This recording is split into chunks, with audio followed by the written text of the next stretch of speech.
Seja muito bem-vindo, seja muito bem-vinda. Eu sou a Lara Sellen, advogada, consultora sobre gestão legal, planejamento estratégico e sociedade de advogados há 25 anos e sócia da Sellen Bertozzi Consultoria. Sou também autora de 19 livros sobre gestão legal. Esse é o programa Papo de Sócios dentro do podcast Áudio Legal no Spotify e do canal Mundo Jurídico do Futuro no YouTube. Ele é voltado para advogados e advogadas que querem saber mais sobre o funcionamento de bancas de advogados em todo o país. Nosso objetivo aqui é falar das transformações pelas quais passam a advocacia brasileira e os impactos para sócios e advogados. Aproveita para seguir o nosso canal do YouTube e acionar o sininho para ser avisado sempre que um novo vídeo for ao ar. Então vamos ao nosso episódio de hoje. Hoje eu vou conversar com o meu sócio Rodrigo Bertozzi. Ele, sócio da Sellen Bertozzi Consultores Associados, estrategista de inteligência artificial jurídica, pioneiro no marketing jurídico brasileiro desde 1998. Ele é cofundador do Instituto Internacional de Gestão Legal, comigo, e da B2L Investimentos S.A. Ele é autor de 19 obras, entre elas Marketing Jurídico Essencial, A Nova Reinvenção da Advocacia, Marketing Jurídico e os Neurojurídicos, A Nova Era das Marcas Jurídicas, Marketing Jurídico, o Poder das Mídias, Advocacia às Leis do Relacionamento com o Cliente, Revolution Marketplace, Depois da Tempestade, O Senhor do Castelo, O Despertar e Um Futuro Perfeito. Ele é administrador legal, tem MBA em Marketing Pleno, é professor e palestrante. Eu já quero agradecer a presença dele aqui no nosso podcast. Estou ansiosa para saber a visão que ele tem sobre a advocacia e o futuro da sociedade de advogados. Bertozzi, seja bem-vindo ao Papo de Sócios. E agora, meu sócio, né? Vamos ter muita coisa para conversar. Eu quero contar muitas coisas que só eu sei e que quem ouve a gente às vezes não tem toda a visão completa da sua carreira, principalmente. Bem-vindo. Um prazer enorme estar aqui, não é? Fofocando, né? Fofocando entre sócios. Vai ser mais ou menos como tricotar aqui hoje, não é? E os segredos de carreira, né? Vamos revelar aqui bombasticamente algumas coisas. Uma coisa assim que eu sempre falo com quem eu chamo para o papo, e você vai ter novidades a respeito do papo também, daqui a pouco a gente fala disso, é separar em 3 atos essa conversa. Um primeiro sobre você, né? Então, o que eu quero saber, como é que você começou, como é que é essa história, como é que você foi parar no marketing jurídico, como é que você desenrolou toda essa coisa, né, pioneira no Brasil chamada marketing jurídico, que hoje comum, mas quando você começou, com certeza não tinha nenhuma. Era quase um sacrilégio falar esse nome na advocacia. Depois, um segundo ato que eu quero saber da tua empresa, que por acaso é nossa. E no final a gente vai terminar falando sobre 2030. O que a gente tem para esperar da advocacia para os próximos anos? Você que está aí envolvido com inteligência artificial, entre outras coisas, né? Mas vamos começar do começo. Conta aí, você já foi estagiário em algum momento da sua vida? Como é que começou o Bertozzi menino ali, iniciando a vida de trabalho? Interessante, não é? Meu pai tinha uma empresa de alimentícia, especialmente nós tínhamos palmito como carro-chefe, e eu comecei lá como office boy, né? 14, 15 anos, já comecei ali a trabalhar, mas não é igual essas histórias, né? Que só trabalhei, né? Comecei ali, não, comecei ali como office boy, depois eu fui ser estagiário na parte de contábil, onde eu tinha que ficar separando os papéis pelas cores, né? Claro que eu fui demitido bem rápido, né? Não conseguia fazer direito. Tudo que era muito mecânico, sempre eu tive dificuldade de fazer, não é? Como office boy, eu consegui me perder em praticamente todas as missões, né? Que não é mistério para ninguém, né? Nem para você. Não mudou lá muita coisa. Senso de direção. Estagiei, não vai. Também estagiei muito em laboratório, dentro, né, da empresa nossa, laboratório, onde você tinha que fazer provar, né, os alimentos, por questão de, logicamente, saber se o sabor estava bom, se a textura. E o palmito você tem que realmente provar, não tem muito o que fazer, né? Não há ainda aí como você mudar essa questão. Então, realmente foi um começo desse jeito. E curiosamente, desde que eu era pequeno, eu queria realmente empreender. Eu não tinha nenhum interesse, sabe, em outra coisa, sabe? Então, quando eu brincava, negócio isso aí eu nunca contei nem para você. Quando eu brincava ali com meus 12, 13 anos, claro que a figura do meu pai era a figura mais importante, né? Então eu brincava do... É tipo Lego, esqueci o nome do brinquedo, que tem uns bonecos e tal. Eu Playmobil? brincava... Não, Playmobil. Opa, você tirou lá do fundo, né? O Playmobil, eu brincava com ele como se fossem executivos. Então eram duas coisas, aviação, né? E a questão de fingir ali que era uma empresa, etc, né? Então esses estágios meus, eles não eram assim por anos, né? Então ia no período de férias, então fazia lá esses trabalhos todos, até que, claro, com 17 anos, aí sim, começo de fato ali a trabalhar. E você entrou na faculdade com 17 também? 17 para 18. Entrei na Fazendo faculdade, administração. administração na federal, e aí o que aconteceu uma coisa curiosa. Por eu já estar metido em empresa ali com meu pai, enfim, gostava daquilo, para mim foi um tédio absurdo aquilo, sabe? No terceiro mês, imagina, eu era um moleque ali, né? Da Mas no faculdade. terceiro mês, na faculdade, no terceiro mês eu vi que não era aquilo que eu queria. Então, como quando você não se sente satisfeito em algo, você tem que mexer, né?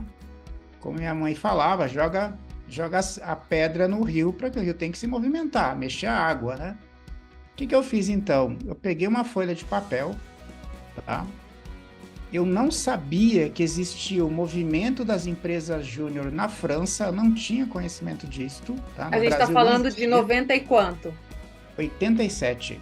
87, quer dizer, não tinha internet, não tinha 87. nada disso, nem Estava, tinha como pesquisar. estava, curioso, é interessante, né? Porque as ideias, elas ocorrem ao mesmo tempo em lugares diferentes. Então, enquanto a gente, na federal, né? Eu, só voltando na folha que eu já coloco esse ponto. Então, eu peguei uma folha de papel, organizei como se fosse uma empresa, ou seja, finanças, produção, marketing, RH. É isso aqui, cara, o básico, né? O básico do básico. Que é meio a configuração da própria SB lá no futuro, né? Mas vamos voltar aqui. Então, a ideia qual que era? Eu fui de sala em sala, convenci o meu amigo, que o nome dele, André Feliciano dos Reis, né? O Paulo Kawashita e, assim, pessoas ali da nossa época, fui de sala em sala com eles, na cara de pau, e fui falando, ó, né, temos que movimentar a universidade, enfim, né, papo de maluco. Fui, logicamente, até o quarto ano, né, fui fazendo isso, claro que a maioria nem deu bola. Isso você no primeiro semestre da faculdade. Primeiro semestre, perto do meu aniversário ali, perto de junho ali já.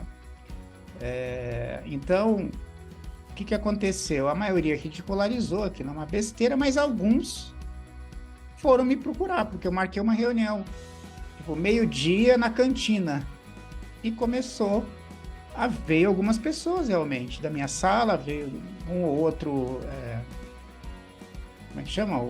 Enfim, esqueci agora, terceiro De anista, veteranos. veterano.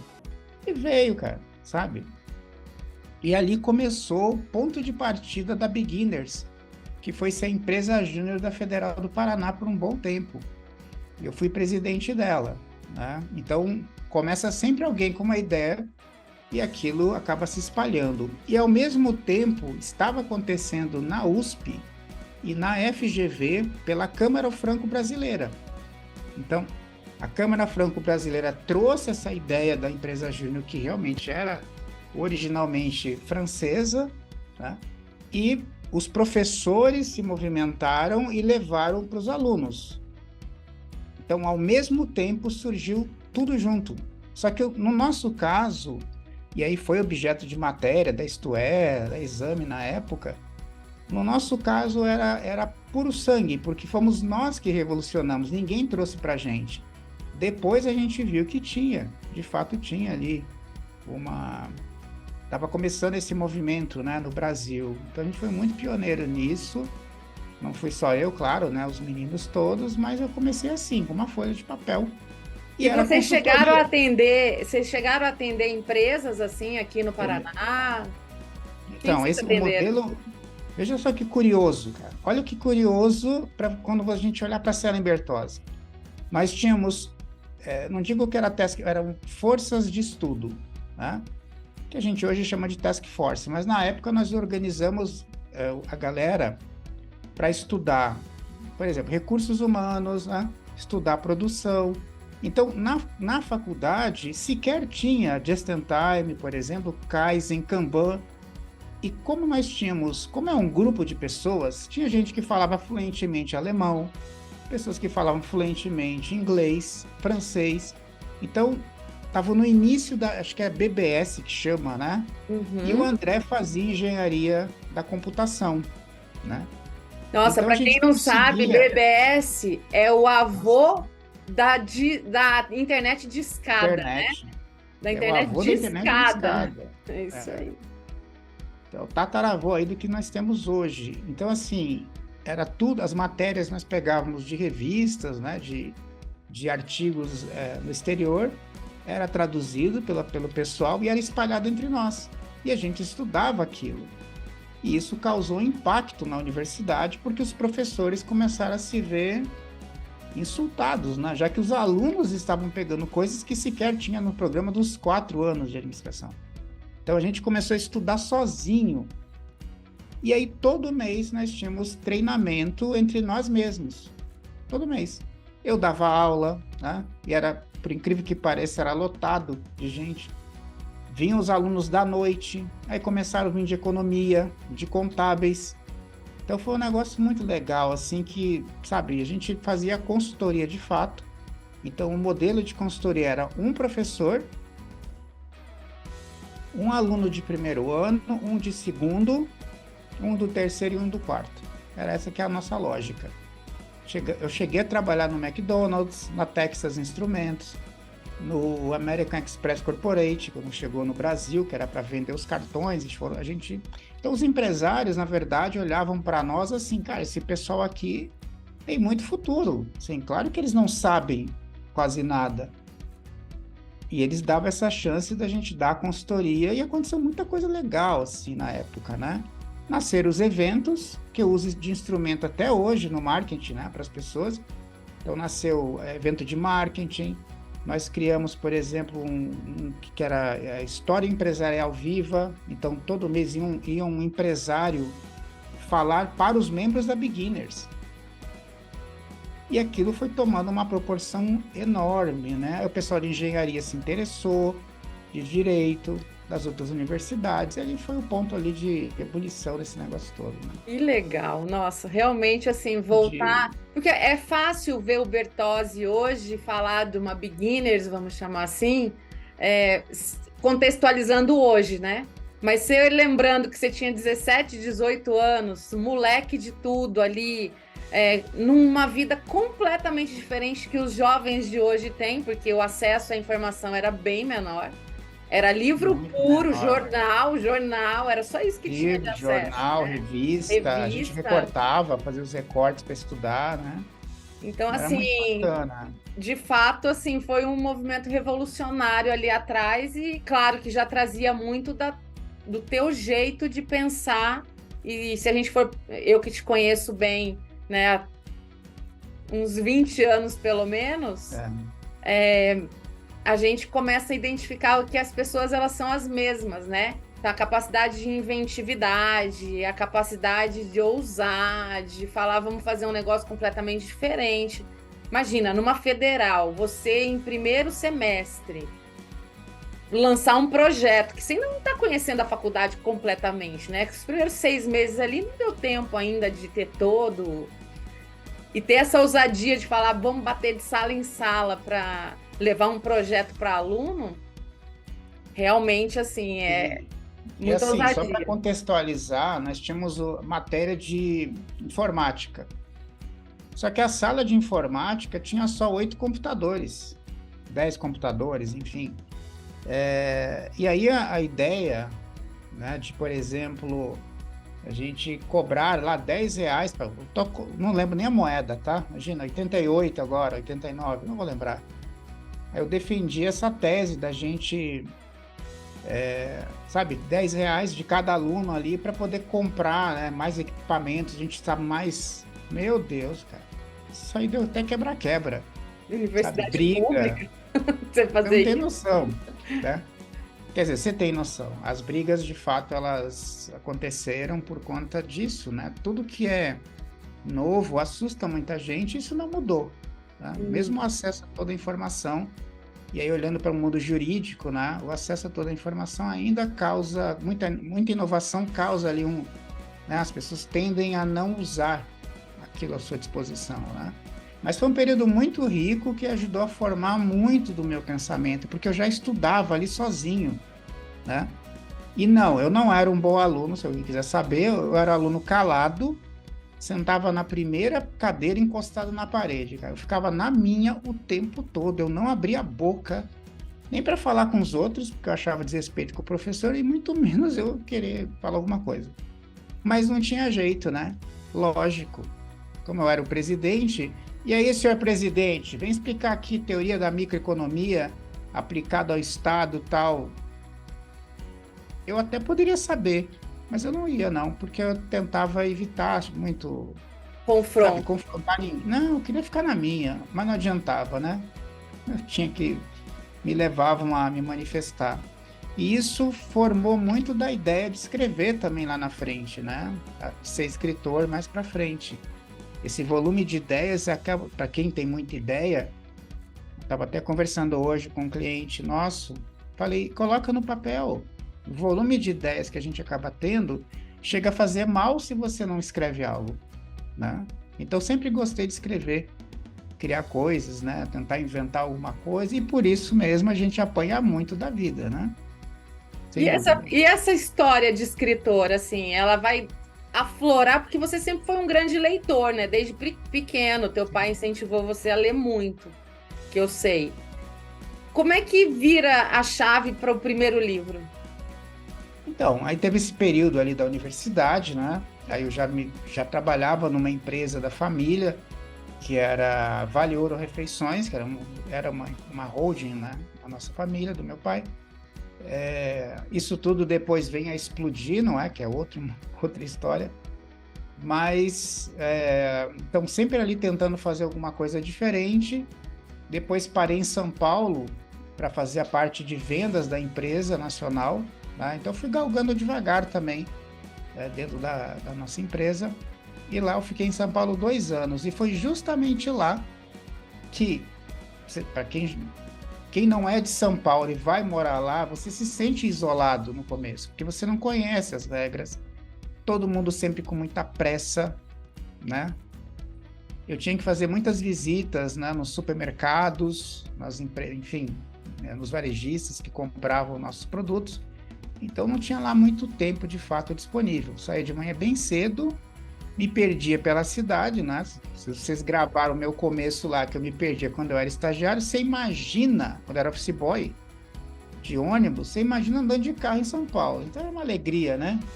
Não tinha a tecnologia que tem hoje, era aqueles, né? Você ia procurar, também era um caos, né? Então, assim, eu ia para um lugar, parava no outro, tinha reunião no Carrefour, na Avenida das Nações, parava em Museu do Ipiranga. Até hoje ninguém descobriu como eu fiz isso, mas não importa, né? Só significa que quando você não tem um bom plano, você vai parar em qualquer lugar. E lá, acabei, né? Eu sentia muito emocional, né? Tanto que meu primeiro livro é de literatura, né? E tá com aquela vontade de escrever, e aí eu assisto no jornal, não lembro se, acho que no Jornal Nacional, saiu a notícia da clonagem da ovelha Dolly, tá? E aí lá me tive uma ideia, não é? E aí comecei a escrever sem parar. Primeiro, eu não era um bom aluno de português, nunca soube conjugar corretamente verbo, por exemplo, tá? Isso veio melhorando com o tempo. Colocação de vírgula, meu Deus do céu, cara. Mas a ideia era boa, então eu comecei a escrever e aí não parei mais, né? Qual que é o nome do seu primeiro livro? Depois da Tempestade. Que É o fala da primeiro livro. clonagem de Jesus, né? Esse que Eu fala falo da de uma clonagem. trama, é uma trama de clonagem, onde um grupo radical, obviamente, né, pensa que pode clonar Jesus, não é? E lógico que não é Jesus que pode vir, não é? Não vou dar spoiler, mas obviamente que não é. Na época causou polêmica pelo não entendimento de qual que era a ideia do livro. Não era macular, pelo contrário, né? Eu acredito muito em Deus, em Jesus, em toda a caminhada dele, mas era uma forma de alertar para o perigo da clonagem. Então não era usar a clonagem para algo bom, era exatamente o inverso, usar para o lado ruim, né? E levou muito tempo essas discussões a respeito da questão da ética da clonagem, né? A gente sabe hoje que tem coisas muito boas, né? A questão de rebanho aplicada a uma série de questões, mas a questão da clonagem humana, obviamente, que é polêmico, paca, isso aí não creio que vai resolver tão cedo, mas foi uma técnica que ajudou muita gente, né? Clonagem de órgãos, por exemplo, né? Mais uma vez a tecnologia batendo na minha cabeça e eu querendo fazer algo com aquilo, né? Sim. Bom, aí corta desse pedaço. E que horas que. Então, você está vindo na administração, empresa júnior, tal, trabalhando com a família, etc. Que horas que o marketing jurídico faz uma colisão Então, na sua na vida? Como é que é essa verdade, história? a vida colidiu primeiro comigo, né? Então, nós tínhamos essa empresa, a sede dela era no Pará, meu pai era de Jacarezinho, aí para quem é do Paraná se localizar, ficar ali próximo de Marília, né? Mais ou menos no mapa. Minha mãe era carioca, né? Se cruzaram por aí. Eu nasci em Franca, porque meu pai era engenheiro florestal da primeira turma formada no Brasil, né? Foi no Paraná, na UFPR, a primeira turma de engenharia florestal. Né? Os professores dele, todos praticamente do exterior, porque não tinha professor formado no país. Então, realmente, ali foi um pessoal de elite que se formou nesse curso. Então, ele foi muito demandado em outros estados e dava consultoria florestal, né? E nisso acabou em Belém do Pará, e eu lá com meus 5 aninhos. Então, ali começa a história do meu pai na empresa dele, né? Brasnat e tudo. Lá em 97 acontece o El Nino, né? Agora estamos em 97 já. Eu trabalhando esse período todo lá com meu pai. Em 97 acontece o El Nino, e quem trabalha no agro sabe que quando tem uma inversão de tempo, principalmente, você vai perder as suas colheitas. E nós perdemos quase 90% das colheitas naquela época. Soma-se a isso a processos trabalhistas, as questões de dificuldade que já estávamos trazendo desde a época da paridade do dólar, né? Para quem exportar, a gente era exportador. Então, quando o FHC fez a inversão de dólar, ele colocou uma paridade, né? $1 igual a R$ 1, quebrou muita gente na época. A gente não quebrou, mas ficou numa dificuldade tremenda. E continuamos a empresa. Aí vem o El Nino, perdemos a produção, aí começa ações trabalhistas e, nem precisa dizer, a empresa acabou quebrando, porque não tinha na época ali a lei de recuperação das empresas. Então era quebra direto mesmo, né? A gente perdeu tudo que tinha. Né? Até porque, qual foi a nossa decisão? Isso foi muito particular entre o meu pai. Nós tínhamos lá centenas de funcionários, tínhamos que fazer os acertos, pagar trabalhista, então nós começamos a vender tudo que nós tínhamos para fazer isso. Todo o patrimônio conquistado foi vendido para fazer essa, né, eliminar, porque meu pai entendia que aquilo era uma questão de honra, sim, e queria fazer. Né? Infelizmente, a gente não se cuidou, né, nesse ponto, e realmente a gente caiu para valer sem nada mesmo. A empresa acaba fechando. E aí, né, numa tentativa ali desesperada, eu venho para Curitiba, né, arrumar emprego, para tentar ajudar meu pai. Então foi nesse cenário bem tumultuado que eu acabei parando na Juruá Editora, com o Dr. Hernani Pacheco. Fui visitar ele. Minha mãe, na verdade, foi levar o livro dela, Crimes Eleitorais, eu fui do lado. E nisso comecei a conversar com ele, e aí ele me ofereceu: você não quer trabalhar aqui? Te dou um percentual da Juruá Eventos e da Juruá Informática. Eu falei, então tá, né? Claro. louco para ajudar meu pai, né? Aquela situação toda muito difícil. Então, já nessa primeira conversa, né? Eu não sei por que chegou um reitor de uma universidade, eu estava lá batendo um papo com ele a tarde toda, aí ele me apresenta, esse aqui é o Rodrigo do marketing. Desse jeito, esse aqui é o Rodrigo do marketing. Não o Rodrigo que vem de uma empresa, não o Rodrigo que trabalhava com venda, não trabalhava com marketing. Claro que nós tínhamos o marketing, né? Ficava abaixo de mim também. Mas o meu foco era mais venda, era mais a questão industrial, não era, enfim, mas tava tudo estourando mesmo. Me apresentou como do marketing. E aí o reitor ficou puto comigo, sem nem me conhecer. Do marketing? Isso não tem no direito. Então pensem bem, eu venho de uma destruição completa, meu pai no chão, eu no chão. Tô ali na primeira, fazia 17 dias que eu estava em Curitiba, tá? Tava procurando emprego. Há 17 dias. Acho que foi o único período que eu não trabalhei na minha vida. Foi esses 17 dias desesperadores, né? Eu tentando arrumar esse emprego, aí vou lá, né? Acontece isso, e aí como, pegando o meu histórico, né? Como assim não tem marketing, né?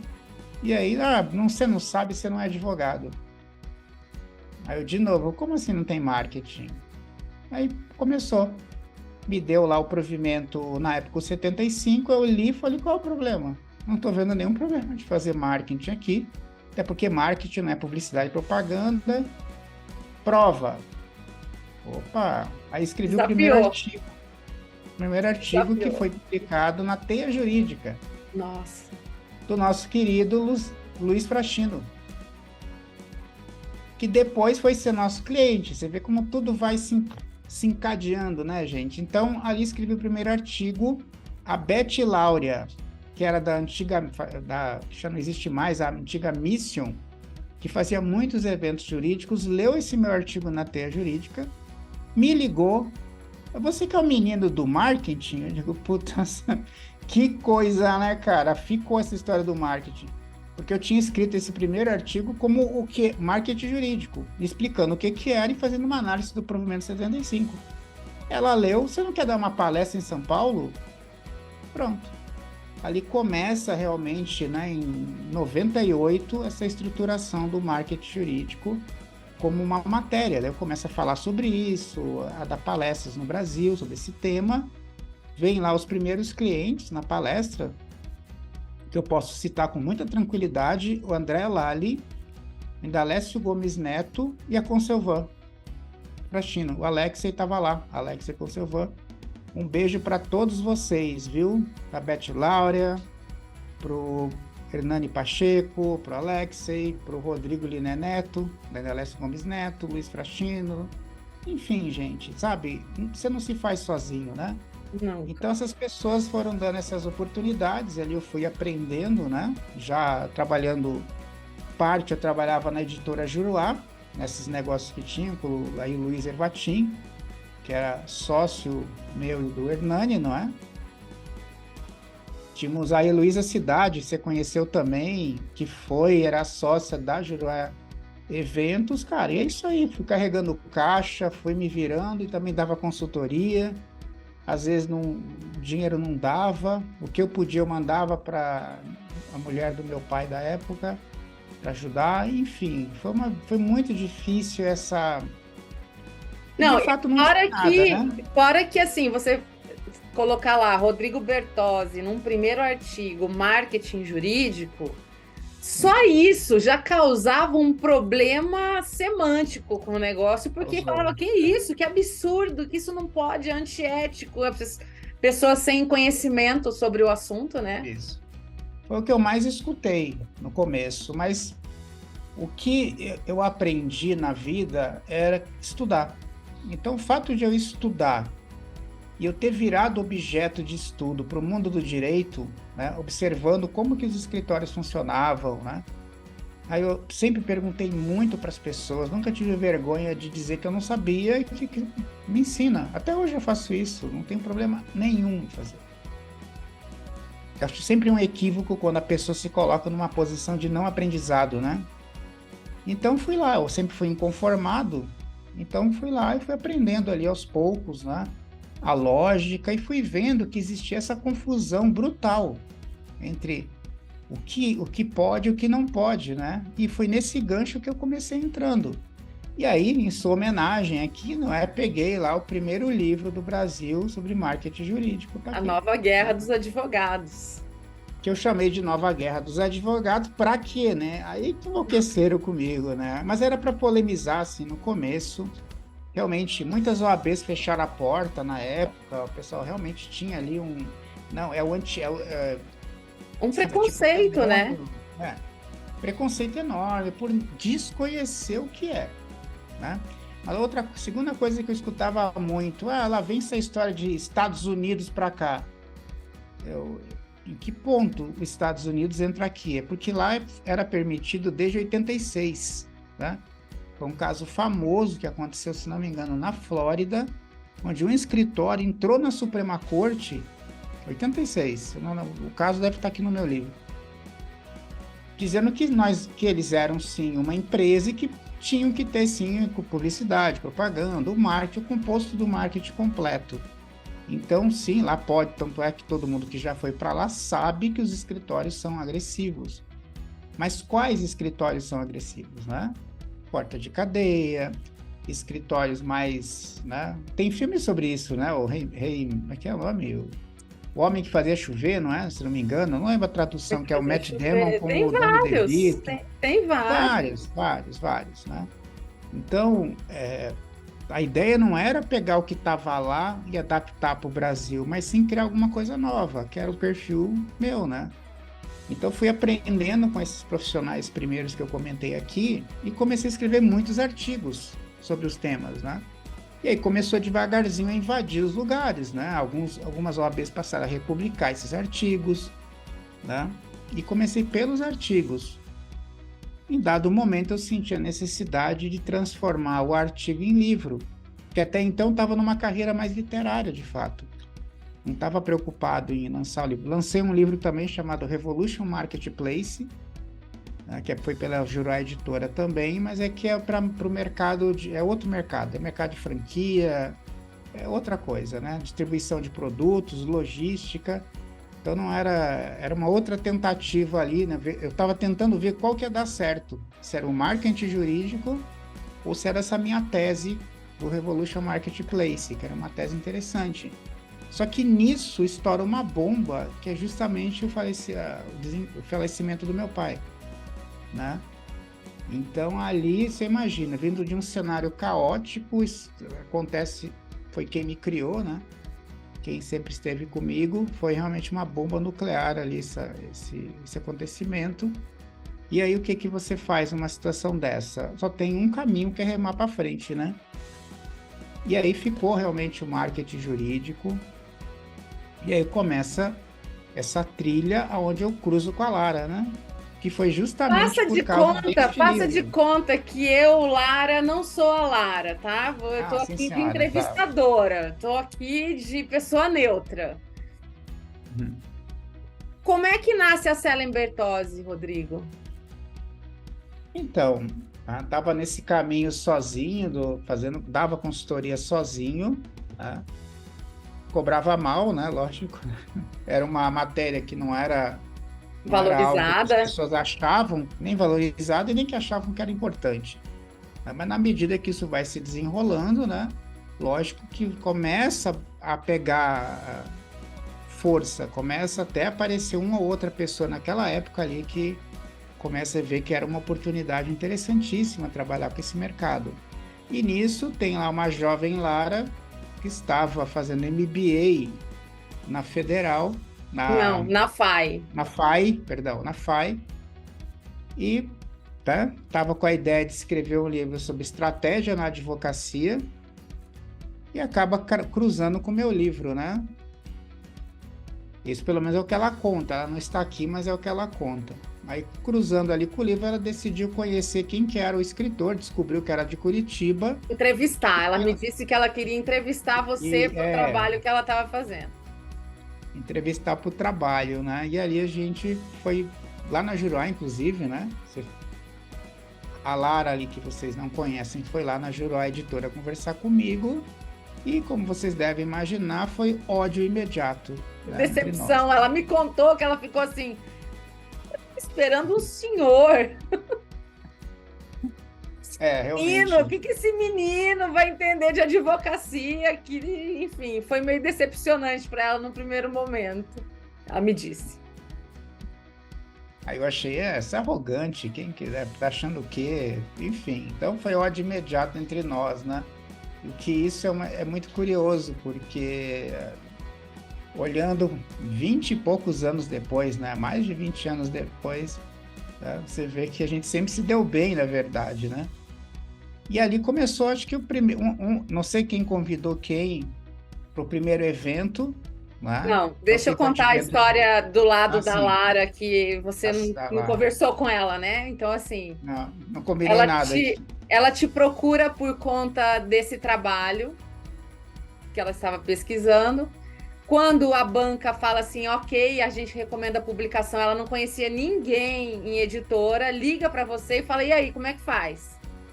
Me ajuda aqui, porque eu não sei como é que faz para publicar um livro, você orienta. Alguns dias depois ela manda o livro para você e assim, ainda não se falava de absolutamente nada.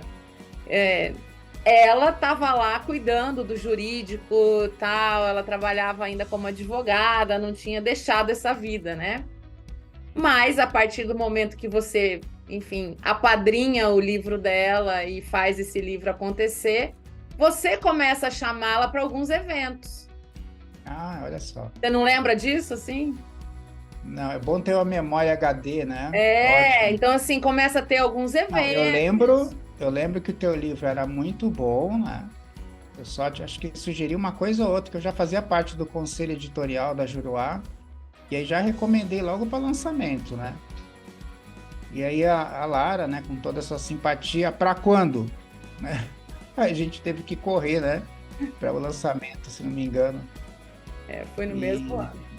e assim, você lançou em Campo Grande, né?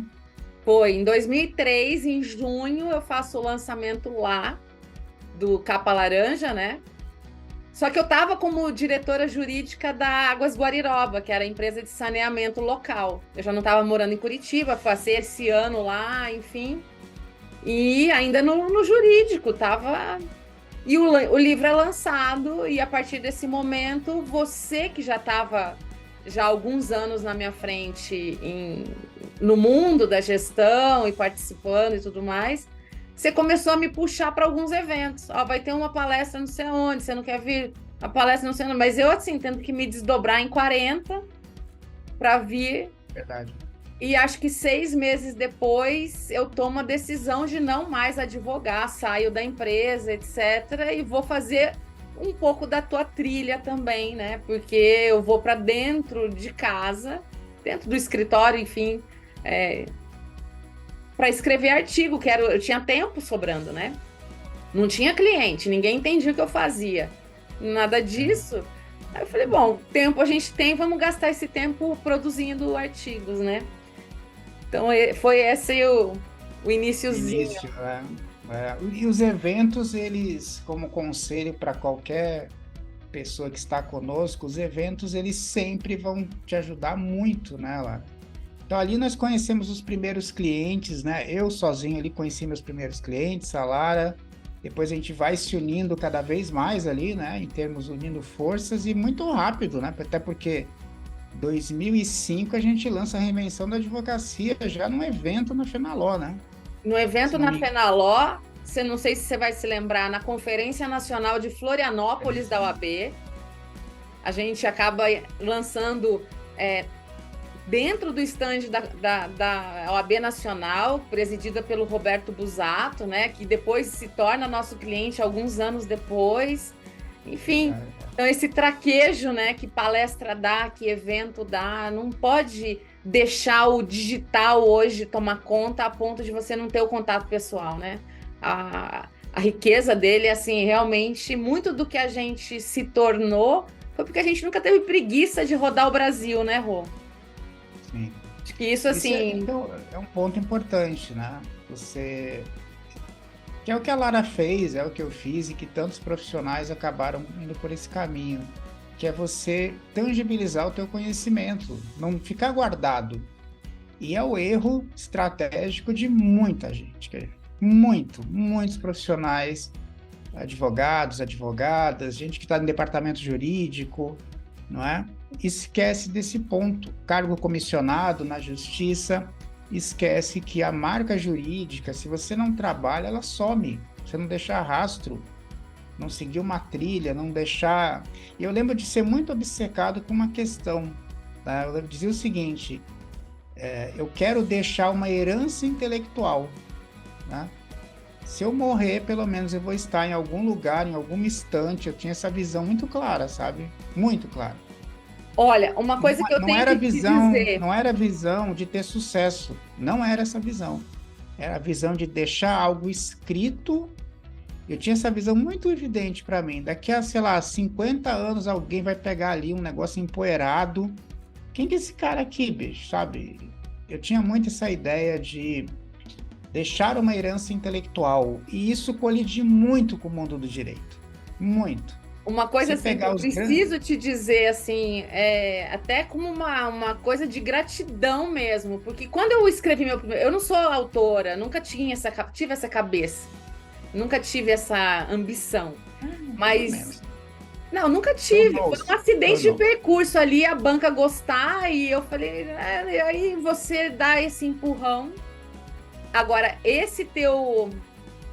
essa tua frase de falar assim, olha, eu quero deixar um legado, eu quero deixar uma herança, eu quero escrever um livro por ano, etc.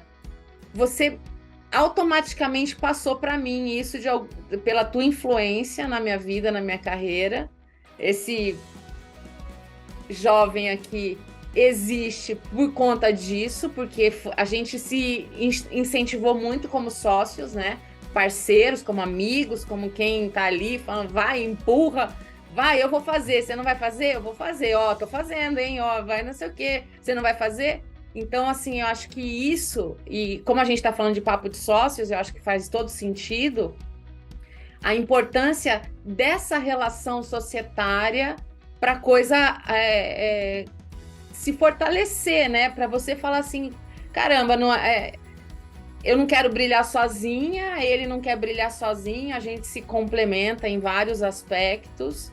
E aí, lógico, vem tudo junto, né? A Célia Bertozzi nasce disso, a nossa viajação para tudo quanto é lugar parte disso, a tangibilização do conhecimento soma com isso.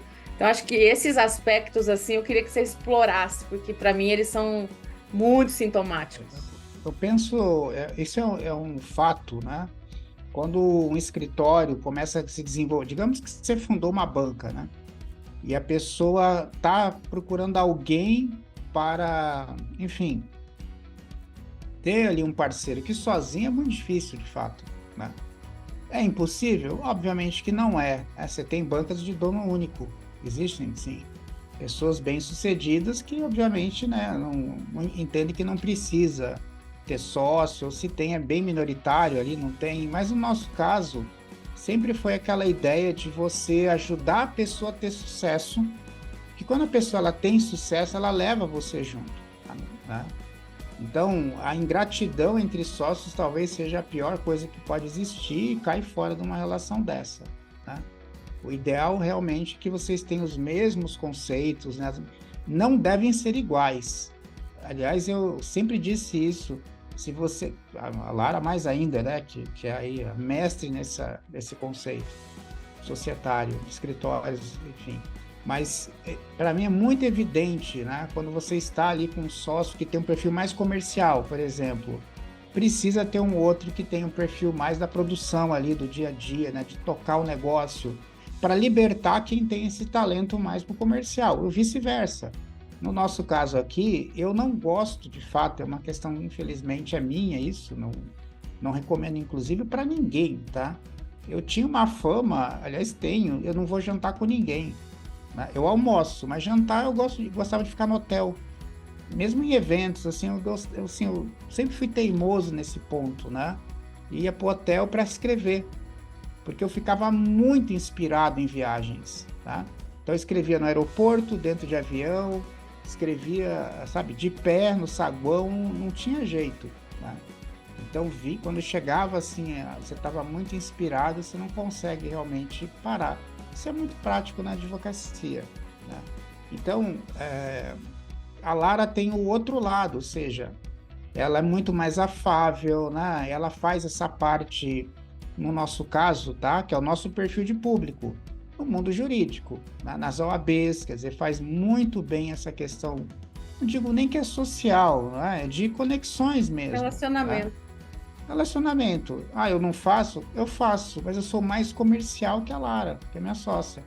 Então, você veja que tem um equilíbrio muito bom. Ambos são palestrantes, ambos são bons oradores, ambos escrevem bem, legal. E aí começa a divisão de tarefas. A Lara é muito melhor em produção do que eu, muito melhor no relacionamento do que eu, mas eu sou melhor no comercial, sou melhor ali para gerir a operação como um todo, ali, Na principalmente parte inventividade, né? Eu acho que você traz uma inventividade que ela é muito rara, que coisa que eu não tenho. Eu Isso, trabalho não, ali no os dia a papéis, dia, né? né? É. Eu acho que são os papéis que todo mundo, numa sociedade, deve estar muito claro. Às vezes eu vejo, e se não libertar esses papéis, você vê pessoas que ficam sofrendo, que não gostam de fazer aquilo. Então, eu reparo muito disso, embora seja, obviamente, a Lara, quem é de fato a consultora dessa matéria, que está à frente desse tipo de estudo e lidera isso com muita tranquilidade, mas eu reparo que sempre que uma sociedade ela está doente, é porque um dos sócios está fazendo o que não gosta. Qual é a dificuldade de você libertar teu sócio para fazer o que ele gosta? Só a sociedade vai ganhar, entende? Então, se eu tenho uma pessoa, estava tratando disso ontem com um cliente nosso, a pessoa ela é muito mais comercial, ela não gosta ali, sabe, de fazer petições, e outro sócio exige que faça. Eu olhei assim, tá, vamos fazer a pirâmide aqui, vamos fazer uma piramidezinha rapidinho? Ah, vamos então, tá. Que tipo de cliente que você atende e qual é o nível de esforço para cada um? Qual que é sempre a conclusão? Os clientes de baixo lucro, né? Geralmente são clientes pequenos, ocupam mais tempo de sócios do que clientes de grande porte. Não é mais vantajoso, um doutor e uma doutora, libertar aqui o nosso sócio para ele captar o cliente? Você não gosta? Deixa ele lá nos clientes, vai trazer contratos novos, vai fazer uma análise com mais qualidade ali, não é? Enquanto você toca a outra parte, que é o que você gosta. Você não pode exigir que os dois façam a mesma coisa, né? Então, são coisas básicas, né, Lara, que às vezes as pessoas não fazem. E aí gera conflito lá na frente. E faz toda a diferença. Eu percebo assim, fazendo retrospectiva de carreira, né? Porque, claro, hoje o Papo de Sócios é com você, o assunto não sou eu, vou deixar bem claro aqui. Mas eu quero deixar muito claro o quanto que você atuou como um mentor meu e o quanto que isso foi importante em momentos de dúvida, porque assim, na construção da Cellen Bertozzi tem várias etapas, né? Quando a gente se encontra lá atrás, que era só você e eu, a única decisão assim para divisão de tarefas é você cuida da porta da rua do escritório para fora, cliente, marketing, nananana, e eu cuido da porta do escritório para dentro. RH, financeiro, produção, esse rolo interno, né? Ali foi a nossa primeira divisão de trabalho. Sim, foi.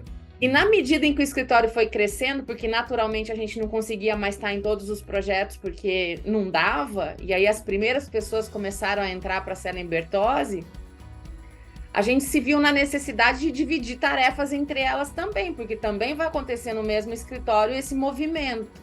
No começo todo mundo meio que faz tudo, na medida em que a coisa vai crescendo, você tem que ir especializando, né? E eu nunca vou me esquecer, porque como eu fazia essa parte de dentro e não estava metido no societário na época, a gente fazia o dia a dia, né? O meu dilema... A bola quicava, você metia o chute. Metia a mão onde tivesse, não tinha, né? E você, eu lembro, nunca vou me esquecer, que você falou assim, tá na hora de você especializar para o societário, tá na hora de você olhar para esse lado. E aquilo para mim eu tava, como que eu vou deixar o financeiro? Como é que eu vou deixar... dilemas, né? Então, as etapas, né? Obrigada, sócio, só quero dizer isso. e ao mesmo tempo a Lara era minha mentora. Então, assim, ser mentor do sócio, dos sócios que vocês tenham e também se deixar ser mentorado, não é? Não é porque você tem mais experiência do que o outro que você não vai aceitar a mentoria, né? O conceito de um ajudar o outro, na verdade. E muitos escritórios a gente vê pé de guerra, né? Geralmente o papo furado é que é o dinheiro, nunca é o dinheiro. O dinheiro é só um dos pretextos para uma briga dessas, não é? Então, se você não joga com muita clareza, sabe? Se um não ajuda o outro, em algum momento esse negócio vai estourar lá na frente. E eu lembro de um livro que foi a Lara que trouxe, eu acho que era As Três Leis do Desempenho. É isso Pode mesmo. ser que não seja, né? Que é a tal da operação de fachada, que eu acho que é extremamente verdadeira. Até vou pedir para a Lara reprisar esse conceito, que vai ajudar muito todo mundo, né? Lembra do conceito? E a partir desse momento, né, que eu fiquei tão enlouquecida com o livro que eu comprei e dei para todo mundo, né, da nossa equipe. Todo mundo precisa ler esse livro, né? E ele fala da operação de fachada, que é o disfarce do incômodo. Então, eu estou incomodada com você, vamos dizer que a gente numa relação aqui de sócios ou de trabalho, enfim, né? Pode ser de várias maneiras. E eu começo a me incomodar com você por alguma razão. O cliente elogia mais ele do que eu. Ou ele apareceu mais em tal coisa do que eu. Ou então, esse mês tirou mais dinheiro do que eu, né? Ganhou mais dinheiro do que eu. Ou comprou um carro, não sei o que, melhor do que o meu. Qualquer coisa que possa me fazer uma comparação e eu vou me sentir incomodado. Ao não tratar dessa situação, não chegar para o outro e falar assim, nossa, eu tô chateada com você porque você ganhou mais do que eu, ou eu tô chateada com você porque eu me senti, diminuída pelo cliente, porque o cliente te elogiou e não falou nada de mim. Sei lá, qualquer coisa. Ao invés de eu falar, a operação de fachada sou eu guardar. Só que ao guardar, eu começo a me afastar do trabalho com essa pessoa. Já não vou conseguir trabalhar direito com essa pessoa. E aí, obviamente, que a gente tem uma operação de fachada, a gente até se trata cordialmente, e aí doutor, e aí colega, e aí nananã, mas de verdade a gente não tá junto, né? Porque eu tô dentro de mim assim, esse daí, não sei o quê, tô criticando, né, internamente. Então essa é a operação de fachada. A pessoa vai sempre, o comportamental dela, ainda mais agora, com tanto estudo de ciência comportamental, não é? Que nem aquele seriado Não Minta Pra Mim, né? E tem perfis agora já que faz esse tipo de análise. Ocorre que se vocês não se acertam logo, né, e com muita maturidade, sabe? Maturidade não é idade não, né? Nós já vimos pessoas com seus 70, 80 anos sendo imaturo. Assim como jovens extremamente maduros também. Eu era um jovem maduro, por exemplo. E isso, curiosamente, sempre se manifestou na minha escrita. Muita gente achava na época, eu estava com meus 28, 29, quando começou o marketing jurídico, que eu era já um senhor ali, né? Que eu era um cara bem mais velho pela escrita, né? Talvez até pela fala, mas não pessoalmente, né? Que obviamente não tinha nada a ver. Mas era o que se passava essa impressão. Então, tem pessoas que são aparentemente muito maduras, mas no assunto societário não é. No assunto de sócios não é. Você tem que ouvir teu sócio, é claro, sabe? Então, se você não ganhou tanto quanto ele nesse mês, que estratégias que nós vamos montar juntos para eu ganhar mais no mês que vem? Como que você pode me ajudar a captar um novo cliente ou um cliente da tua área para que eu possa também fazer um equilíbrio aqui de conta? Então, não é uma inveja, é um empurrando o outro para frente. Jogando a favor, não jogando contra. Jogando a favor. Então, você vê muito disso na advocacia. Comprou uma casa, e não sei o quê, viajou lá um mês, eu não consigo viajar. Até porque você não sabe delegar. Então, tem que aprender a ter maturidade também para aprender coisas que você não aprendeu ao longo da tua carreira. No direito, a gente sabe que tem 3 pontos que podem afetar, talvez até uma vida inteira, sabe? O primeiro é não tangibilizar o teu conhecimento. Você vai se arrepender lá na frente. Talvez não agora, talvez você não enxergue isso, né? Mas lá na frente você vai se arrepender. A questão da delegação. Quantos escritórios não conseguem evoluir porque os sócios não delegam? e não delegam nem entre eles, o que é pior, né? E o terceiro ponto que está ligado ao segundo é a gestão de tempo, sabe? Que está ligado ao primeiro. Se você não tem tempo, você não vai escrever, tá? E aqui eu não estou nem falando de chat GPT, do Bard, de tecnologias que estão chegando aí, tá? Mas você não vai ter tempo para dar palestra, você não vai ter tempo para visitar um cliente, nem para ligar para ele, sabe? Então, a má gestão do tempo vai afetar a tua vida pessoal, tua vida emocional, a tua vida financeira e teu negócio, né? Será que é tão complicado assim, realmente, fazer essa organização, não é? Uma coisa que eu tenho ouvido muito por aí. Eu não quero crescer o meu escritório, né? Eu quero que ele fique como ele está. Então, já é uma decisão estratégica, né? Ficar como está já é uma decisão. Então, não, eu não gosto de estratégia, tal, eu decidi ficar assim. Querido, você já tomou uma decisão estratégica, inclusive, que é ficar como está. Então você quer acordar às 5 da manhã preocupado com prazo, você quer ter um infarto, é um problema. Aí a gente não pode fazer muito se a pessoa quer assim. Mas se você se abrir para o universo da gestão, né, para os livros da Lara, enfim, humildemente aqui os meus livros também, enfim, você começa a ter um arcabouço de conhecimento, um ferramental maior para operar. Ideias para você poder escolher, porque são muitas.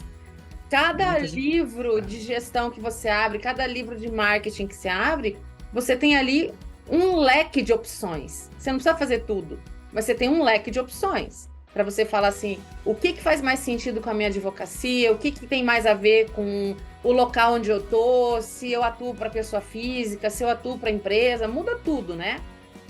E o fato de você ter um leque de alternativas para escolher ajuda bastante, porque isso, às vezes, você tá ali, você não sabe, você tá olhando para o escritório, e essa é uma característica do trabalho de consultoria, né? E isso é uma fala tua, a gente nunca entrou em 2 escritórios iguais, né? Apesar da gente já ter atendido escritórios da mesma área, no mesmo local, às vezes, na mesma cidade, mas cada escritório é um escritório. Você sabe que eu tenho... agora eu não vou lembrar que livro que eu fiz isso, sabe? Mas eu tinha feito um estudo, eu não lembro se é nesse aqui. Não, vai ser... acho que esse aqui é o Advocacia, as Leis do Relacionamento com o Cliente, né? Onde eu dou mais de 100 dicas em gestão de clientes, sabe? Mas não é esse aqui, não. É um livro onde eu falo sobre escritórios gêmeos. A nova era das marcas jurídicas. Acho que eu não é no Reinvenção, não? Pode ser, eu não lembro agora. Eu acho que tem num dos capítulos ali tem dos escritórios gêmeos. Escritórios gêmeos, né? Então ali foi um exercício teórico onde 2 escritórios nascem ao mesmo tempo, com as mesmas pessoas, com as mesmas habilidades, tá? E lá eu demonstro que, claro que é um ensaio teórico, mas eu demonstro que, na verdade, esses escritórios vão ser diferentes, mesmo tendo igualmente o mesmo DNA. Não adianta, gente. Qualquer fator de mudança vai alterar aquele tipo de negócio. Então, os escritórios que eu e Lara encontramos na nossa carreira são mais de 1.100, 1.200. Nunca nós encontramos um igual. E tem explicação para isso, porque cada escritório de advocacia, tá, é formado por pessoas, não é igual uma configuração diferente, né? É uma configuração diferente, porque, mas se você aplicar isso em empresas, é verdade. Por que é verdade? Depende do caso, tá? Se você tem uma indústria alimentícia que tem linhas de produção, as linhas de produção podem até ser, né, colocadas verticalmente, horizontalmente, sistema Sigma, mas no fundo são negócios parecidos, onde o arco da diferenciação é mais difícil, tá? Que aí se estabelece a briga na chamada marca. Na advocacia, isso é completamente invertido, porque aquele escritório vai tomar a forma do seu fundador ou dos seus fundadores. Você pode usar a gestão como um exemplo para tentar padronizar o teu escritório, que basicamente são em 6 áreas, né?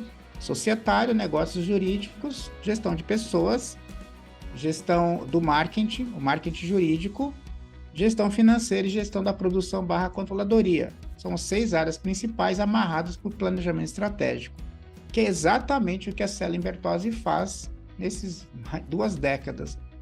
trabalhando. E pode ter certeza que essas 6 configurações vão ser completamente diferentes para cada escritório. Não, Então, quando a tem gente escritório pega que quer expandir.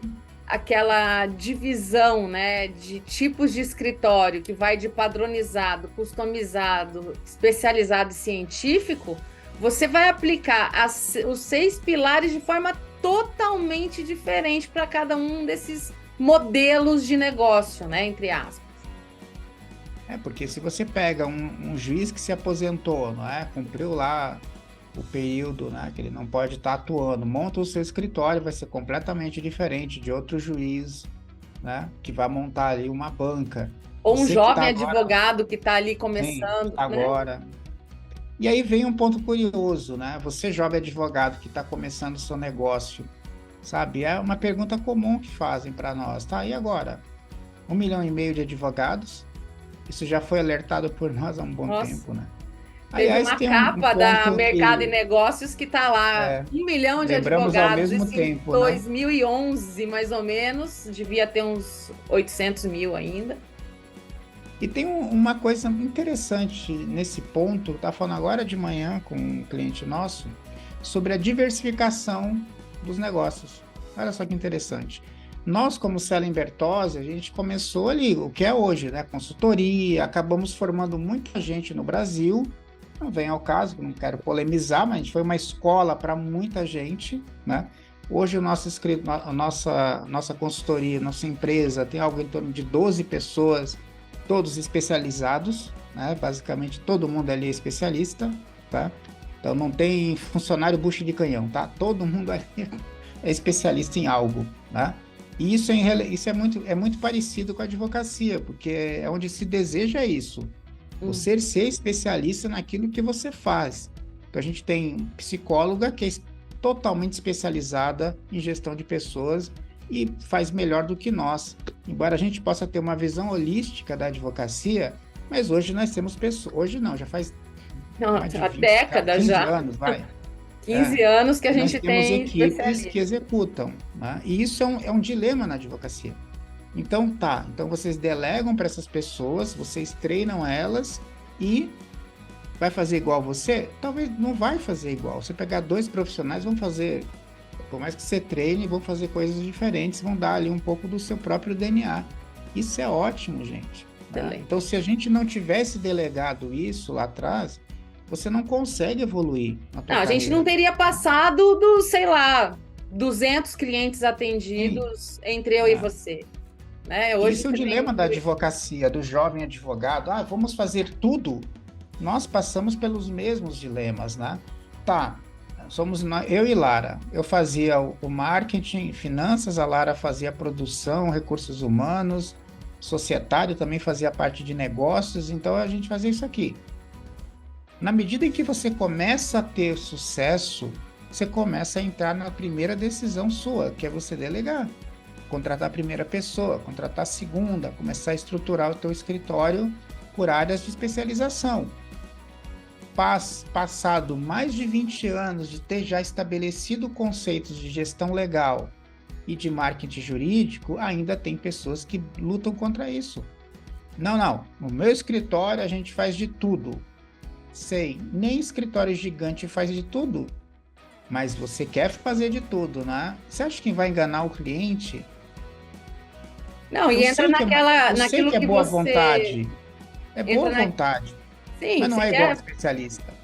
Né? Você vai acabar errando em algum lugar, né? E pior, você fala um negócio já há muito tempo que é entrar na bolha da invisibilidade, porque quem faz tudo não faz nada, né? E tem gente que acha, e coloca lá que faz 50 áreas no seu site, coloca no teu Instagram. Gente, isso é exatamente o oposto do que se faz. Mas se eu fizer isso, não vai vir cliente. Gente, é exatamente o contrário. Hoje o cliente, inclusive de empresas maiores, quando vai contratar um escritório de advocacia, ele nunca vai contratar tudo. Ele contrata áreas específicas desse escritório com gente muito especializada, tá? Mas isso vale para o middle, para o médio, para empresa de médio porte, empresa de pequeno porte? Não, a empresa de pequeno porte tem outras necessidades, mas ela sempre vai te procurar por uma questão específica. Foi multada, funcionários entraram com uma ação, por exemplo, tá? Aí você começa a estruturar teu escritório, área trabalhista, área tributária, não é? Área Mas com contratual, advogados especializados em específicos, cada né? um, o escritório No mais começo, generalista. é o que a Lara falou, vocês vão fazer de tudo assim como nós fizemos. O que não está certo é com o passar do tempo Permanecer. isso continuar, tá? Você não vai ter vida, porque o especialista, gente, e vocês que são, sempre vai ter uma área que você se destaca, tá? Sempre, sempre, sempre. No meu caso, eu sei gerir empresa, eu sei, mas que área eu acabei me destacando? Marketing. Então, no marketing e na visão de médio e longo prazo de um escritório, eu não preciso. E vocês que são especialistas nas suas matérias de direito sabem que isso é verdade. Você não precisa mais que 5 minutos, para ser sincero, talvez nem isso, para entender o que você vai fazer naquilo lá. Claro que você vai demandar um esforço para executar aquela tarefa, mas que você entendeu aquilo, você entendeu. O não especialista leva muito mais tempo para chegar provavelmente a uma conclusão pior que a sua, que é um especialista. Isso é provado já. Temos a obra do Max Gladwell, né? Que ele fala das 10.000 horas de Hamburgo, né? Pegou os Beatles como exemplo, mas ele cita logicamente outros exemplos, como piloto de avião e, claro, advogados e médicos. Quantas cirurgias um médico tem que fazer para chegar na excelência? Na verdade, ele nunca vai chegar, porque quem busca excelência nunca está satisfeito, né? E excelência é sempre um sarrafo que está acima de você. Sempre um sarrafo a mais, né? E eu lá na faculdadezinha, lá no comecinho da carreira, a gente estudou Kaizen. Kaizen é uma teoria japonesa onde você nunca está satisfeito com a tua linha de produção ou a tua linha de venda, sempre está um sarrafo a mais, e depois vem modernamente o Adam Grant escrevendo sobre isso, os inconformistas, né? Então, se você tem uma banca de advocacia, você está ali começando a tua carreira, já está num momento muito bom, sempre é hora de aprender coisa nova na gestão e no próprio direito. E vai se especializar naquilo que você faz de melhor, sabe? Faz parceria se for o caso, mas de preferência começa a criar dentro do teu escritório os novos talentos, né, Lara? Já direciona as pessoas. Ou seja, voltamos ao conceito de mentoria interna. Com certeza. Você mentorar as pessoas, você mentorar o teu sócio, aceitar ser mentorado por terceiros também, né? Como que isso vai dar errado no médio e longo prazo? Difícil dar errado. Difícil dar errado. Vamos pegar os entrevistados nossos aqui, né, Lara? Pegando que a Lara já Não, cada história aqui é incrível, né? Porque conta essa jornada, porque é uma jornada do herói, né? Você sair lá da tua vida de estagiário, ainda tocando o mundo, meio que tateando, e de repente você vai passando por uma jornada. O final da jornada é o voltar, e aí a mentoria faz todo sentido quando você fala o que eu vou dar de volta para quem está começando daquilo que eu vi, daquilo que eu experimentei, daquilo que Tem uma coisa que pouca gente fala, né? É aquilo que eu digo, a capa da Exame, né? Todo mundo é feliz, todo mundo é fantástico, né? Instagram. Que acabou virando Instagram, rede social. Ali ninguém sofre, todo mundo é feliz. É incrível, eu fico impressionado como o mundo é belo, né? Sob as lentes de quem te olha de fora. Mas se você parar para pensar, tem uma passagem em Matrix, no filme, né? Em que o Neo vai fazer o salto, né? Tem uma cena do salto entre dois prédios, né? O Morpheus salta primeiro, que ou seja, é o mais experiente, né? Ele já está lá há mais tempo na Matrix, ele tem um domínio sobre aquele ambiente, e o Neo, que é a grande promessa, né? Ele é o escolhido. Então aí tem a cena deles apostando, vai saltar, ele vai conseguir de primeira, não, nunca ninguém conseguiu, não, ele vai conseguir. E aí tem as apostas do pessoal que acha que ele vai cair na primeira, e tem pessoal que vai, não, ele vai acertar porque ele é o escolhido. Aí quando ele vai saltar, o que acontece? Para quem lembra do filme, ele cai de cara no chão, né? Lá de cima, né? Despenca lá do prédio. E aí o cara vira, ué, o que aconteceu? Nada. Todo mundo quebra a cara em algum momento, né? Todo mundo cai no primeiro salto. Então os obstáculos são naturais do teu empreendimento, da tua advocacia, tal, isso faz parte cair. O que tem que aprender, levantar, né? é ser resiliente na queda, né? É levantar, né, cara? É isso. Cair, vamos cair, mas a gente tem que saber levantar, bate a poeirinha, dá uma choradinha, mas já lava o rosto e segue em frente, É isso porque aí. só tem uma alternativa, remar para frente. Você mesmo falou isso, né? Diante de qualquer adversidade que aconteça na vida, a gente tem essa obrigação, né, de seguir em frente. Rô, eu continuaria falando com você, que você sabe, assim, a gente parece que não, gente. É Mas a horas, né? gente Se quiser. gosta de conversar um com o outro, assim. Mesmo que tenha 20 anos de conversa, essas É. conversas são sempre muito Sempre tem coisa boa para inspiradoras. aprender, né? Um com o outro, É esse muito bom. aprendizado mútuo, né? Vem do respeito, do É, respeitar o sócio, sabe? O admirar o sócio naquilo que ele faz. Por isso que eu tinha fazendo a ligação com a questão da felicidade. Então, se você deixa teu sócio feliz, ele vai te fazer feliz é de como se fosse, volta. né? É como se tu fosse casado, né, com um sócio, com a tua sócia, com o teu grupo de sócios, né? Não, a gente Por nunca foi favor, casado deixar aqui, tá? claro aqui, né? A gente se O vê como padre e irmãos, irmão. né, desde o começo, porque muita gente pergunta, tu é Porque a Selen casado com a Lara? Bertozzi, né, acha que é um sobrenome, né? Putz, deixa eu bater Enfim, aqui, batendo no teclado aqui. isso aí, Mas esse respeito é o que garante a longevidade das coisas, né, Lara? sem dúvida. Rô, partindo já para o terceiro e último ato do nosso papo de sócio, senão as pessoas não vão ter que assistir em 2, 3 etapas aqui, né?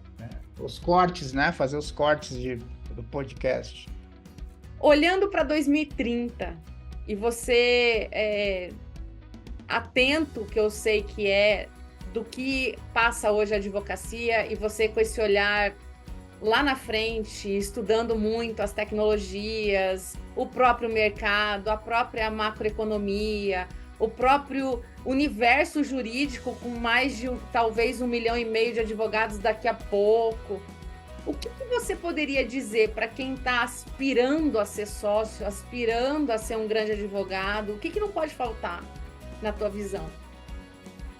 O escritório do futuro, ele já chegou, né? A gente está talvez atravessando a maior transição da história no direito, porque sempre que houve mudanças no direito foram lentas. Se você parar para pensar, sempre foi lenta, né? E o tecido social, a maneira como o tecido social ele vai se desenvolvendo, o direito vai acompanhando isso logo atrás, tá? O direito nunca está na frente, ele está sempre um passo atrás do tecido social. Ocorre que agora, o que está acontecendo realmente é uma ruptura, tá? Quando chegou a internet e os escritórios foram se moldando com a chegada da internet, fizeram primeiros sites, né? Que ocorreram lá por 96, 97, 98, né? Ninguém acreditava nisso, aí começa os informativos, começa a acontecer os vídeos, né? Tanta coisa foram acontecendo aí ao longo do tempo. A diferença é que a inteligência artificial chegou matando. É muito diferente de uma mudança gradual e lenta, que é o que acontece com o tecido social, o que acontece com o próprio direito e tal. Agora mudou, gente. Então nós estamos num momento na qual o ChatGPT chegou, o Bard chegou, e por conta dessas das tecnologias que eles acabaram gerando, muita novidade está chegando agora. Então é o dilema que você vai ter em breve, tá? A advocacia, ela vai ser artesanal para sempre, ou vai entrar sim a inteligência artificial dentro dos escritórios, fazendo um novo tipo de modelo híbrido, talvez, né? Então, sim, você vai ter muita inteligência artificial dentro do teu negócio, embora você nem saiba que isso vai acontecer. Todo mundo que é de tecnologia está adotando inteligência artificial para ajudar aí nos processos. Provavelmente você vai, lá em 2030, dar comandos simples, né? Prepare, né? Uma petição de dano moral na ótica tal, sobre isso, sobre aquilo, né? E a inteligência artificial, que está evoluindo na velocidade da luz, tá? Vai fazer todo o trabalho, tá? Então, se os escritórios estão indo para esse ponto e já começaram, lembra da automação, né? Ainda tem muita automação, tá? Então, você já tem escritórios de, sei lá, 50, 100 advogados que tocam 150 mil ações. Nossa, mas como é que vai fazer a audiência? Não, subcontrata. Tem N formas de fazer isso. Então, na hora de sentar e planejar o teu negócio, considere a inteligência artificial imediatamente, porque o teu concorrente está fazendo isso. Né? Você sabendo disso ou não, né? Até porque no direito eu aprendi que ninguém conta estratégia, meu amigo. Ninguém conta isso aí de verdade. Conta um pedaço suculento, mas a verdadeira estratégia todo mundo fica calado, né? Porque é um mercado competitivo. Então você vai sim ter hoje escritórios que vão estar se moldando em cima de tecnologia e estão se moldando em cima do artesanal. Então você vai ter num escritório muito mais a questão científica rodando, jurimetria, pesado, né? Tem uma década de jurimetria, Lara, e tem pouca gente que utiliza. Então você já conhece padrões, você já sabe onde planejar, qual é a decisão daquele juiz naquela comarca. Nós estamos nesse nível já, colidindo com inteligência artificial para fazer as peças. Então, se alguém juntar as duas coisas que já estão juntando, o que vai sobrar para o advogado? Tá? O relacionamento com o mercado, o relacionamento com os clientes, né? O aprofundamento da própria gestão, o seu autoaprofundamento na matéria que você domina, tá? Então, se você está pensando que a inteligência está chegando para digitar, você está enganado. Ela vai chegar para te ajudar, inclusive, a planejar ações melhores, sabe? Então, no futuro, nós vamos ter escritórios menores, com muita tecnologia embarcada e com muitos cérebros embarcados. Então, cada vez mais você encontra pessoas altamente especializadas, né? Direito do entretenimento, né? Matéria jovem. O tema é antigo, mas a matéria é jovem. Ainda tem muita oportunidade aqui. Direito das novas tecnologias, direito digital, né? O velho direito tributário, sempre tem a sanha tributária, sempre vai ter coisa para você fazer. Agora, com reforma tributária, vai ter um boom de novo para o tributário, porque é natural. E o escritório do futuro vai ser natural você ter uma área de RH, uma área financeira bem estruturada, uma área de planejamento bem organizado. Por que não, né? CEOs, que já tem CEOs nos Estados Unidos de escritório, a Lara já visitou CEOs lá fora. No Brasil já está começando a ter. Começando a ter. Uma outra coisa que está começando e que eu acredito que seja tendência aí para os próximos anos, com a sofisticação das sociedades. As sociedades estão virando sociedade de verdade. Antes era só um pedaço de papel que cada um assinava ali. Verdade. E é só para dividir a grana. Então a gente é sócio para isso. Hoje já está se pensando melhor em como decidir melhor para o escritório. E aí eu preciso ter sócios empresarialmente maduros, né? Então eu acredito que daqui para frente eu já comecei a fazer esse tipo de trabalho, criação de governança dentro dos escritórios. Estruturação, esse tipo de coisa, assim, precisa, porque é isso que você falou. Você ter uma área de planejamento, ter a área de marketing, ter a área de RH, principalmente escritórios que forem maiores, né? Mas pode terceirizar, boa parte desse serviço você pode terceirizar também. Mas é o sócio pensar nisso. Eu preciso pensar agora, né? Arrumar meu escritório para que ele tenha essas estruturas, para que a hora que a oportunidade chegar, a gente esteja preparado, porque a oportunidade vai estar aí para todo mundo. Porque a inteligência artificial baixou o custo de toda a tecnologia. Então, não é o custo, é a adoção dela. Então, você está aí à disposição, você tem que adotar, tem que colocar na tua prática, vai habituando a tua equipe nisso, porque a competição será brutal. Ah, mas eu tô aqui no interior do Amazonas, tô aqui no interior, em Macapá. E se você parar para pensar que eu, neste momento, estou sentado com escritórios de advocacia de qualquer lugar do Brasil planejando entrar no teu mercado, você começa a despertar que não é bem assim. Depois de uma pandemia, da tua região já contratam escritórios de outros lugares, né, Lara? E a pandemia foi acelerador, né? Isso aí. Depois de uma pandemia, acabou qualquer barreira geográfica que possivelmente existia. Que alguns tentavam ainda segurar como uma defesa, né? Foi abaixo esses muros, né? E tem um outro fator, antes da gente finalizar, que é o fator da troca de comandos em sindicatos, na troca de comando de empresas, herdeiros chegando, profissionalização desses negócios. Não, mas eu já trabalho com essa empresa há 20 anos. Quem disse que você vai trabalhar daqui a 40, né? Pode ser que seja trocado por outro. Pode vir uma fusão de empresas, uma compra agressiva, né? Então, o advogado precisa começar a olhar para o negócio do direito. Ganhar dinheiro com operações, com bons negócios também, que estão ao redor, quem trabalha com imobiliário, operações build-to-suit, quer dizer, começar a entender que esse universo ele está realmente se especializando. Isso já aconteceu na medicina. Alguém aqui é louco ao ponto de cogitar ser operado por um clínico geral? Não é. Então, por que raios prevalece ainda esse conceito do advogado generalista, não é? Então, isso já é um motivo para você mudar e planejar o escritório para frente. Então, vamos ter escritórios muito especializados lá na frente, tá? Com muita tecnologia, poucas pessoas, infelizmente, ou seja, nós vamos ter muitas sociedades de advogados. Muitas. Talvez o dobro ou o triplo do que tem hoje, como uma defesa contra a uberização do direito, cara. É isso que vai acontecer. Então você vai ter muito mais competição, fica esperto, começa a planejar, começa a organizar, profissionalizar o teu negócio. Essa que é a minha mensagem para Sempre vocês. empurrando o sarrafo para cima, né? Porque não adianta se nivelar com os medianos, né? É buscar sempre essa melhoria, e eu acho que faz todo sentido essa tua previsão de escritórios menores, mais especializados, mais capazes, com mais tecnologia embarcada, com cérebros melhores. Eu acho que é por aí. Porque os grandes, uma vez eu fiz uma aposta e perdi a aposta. Confesso que eu perdi com a Ana Luísa Boranga, né? Perdi. E dou aqui a mão à palmatória porque ela tinha razão. Eu tinha dito lá atrás que os escritórios grandes iam acabar se partindo por questões de cisões naturais, né? De fato aconteceu, eu realmente acertei nas questões das cisões entre escritórios, que vão montar outros escritórios, né?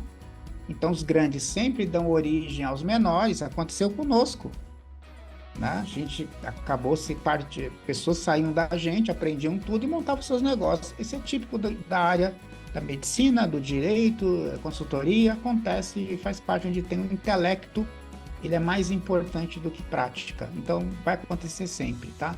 Então, eu apostei que os escritórios, que o futuro ia ter escritórios bem menores e tal. Gente, os grandes vão continuar sendo grandes, e aí foi que a Boranga botou na mesa e disse, não, isso não vai acontecer não, cara. Os gigantes, eles têm mais instrumental para permanecerem gigantes. Então, de fato, na parte de cima da tabela, tu não vai mexer muito não, que vai ter a troca de posições ali e tal. Lembrando que vai nascer escritórios que podem tomar, inclusive, o lugar dos que estão lá hoje, tá? Tomar lugar de Pinheiro Neto, de Matos Filho, de Demarest e tal, pode acontecer sim, senhores, tá? E tem um segundo movimento que são escritórios pessoa física, tá? Que não aparece no ranqueamento. E não é culpa da análise editorial, né, da Chambers, não. É porque não tem como mapear esses escritórios, tá? A análise editorial é por voto de membros de departamento jurídico e financeiro. Como é que você vai eleger o melhor escritório do país? Com que voto? Não tem como fazer essas votações, né? Até porque não é assim que se levanta esse tipo de informação.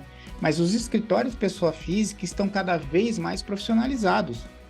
É a maioria? Não é, gente. Ainda é a minoria. Então, se você tem uma banca pessoa física, se joga na gestão, na profissionalização, na delegação, né, Lara? Você tem um mercado absurdo à tua disposição. Então, ao mesmo tempo que parece lotado, tem muita oportunidade para quem quer empreender no direito. Com certeza.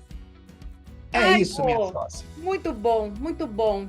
Obrigada por você ser meu sócio, obrigada por ter vindo ao Papo de Sócios, né? E a partir de agora você vai assumir uma parte do comando do Papo de Sócios também, né? Trazendo convidados com olhares de mercado, enfim, é o seu jeito de trazer o Papo de Sócios para uma conversa de altíssimo nível, que é isso que a gente busca aqui. E é isso. Obrigada mais uma vez. Eu que agradeço. Muito obrigado por ter me convidado para o seu programa. Venha. Muito feliz. Parabéns. A casa é sua. Valeu, sócio. Literalmente, né? Quase Literalmente. literalmente.